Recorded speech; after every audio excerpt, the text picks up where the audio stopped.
दोस्तों स्वागत है आपका भोजपुरी मीडिया में। और मैं इस वीडियो में आपको दिखाने वाला हूं एक क्लिप। जैसा कि आप लोग जानते हैं आज 27 तारीख है और पवन सिंह का मेरा भारत महान मूवी आज लगा हुआ है थिएटर में और पूरा धूम मचा रहा है।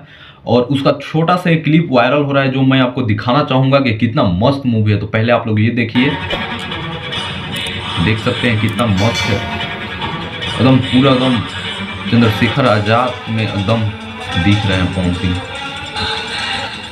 और पब्लिक एकदम शूटिंग में बहुत मस्त हुई, आप लोग देख रहे हैं जैसे एकदम बढ़िया मस्त। ओ भाई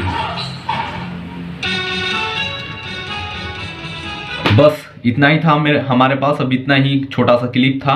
बाकी हर अपडेट आपको मैं देता रहता हूं, तो चैनल को सब्सक्राइब करके बेल आइकन को ऑन कर ले कि ताकि कभी भी कोई अपडेट आए किसी से रिलेटेड, खासकर पवन सिंह से, तो आप लोगों को अपडेट सबसे पहले मैं दे सकूं।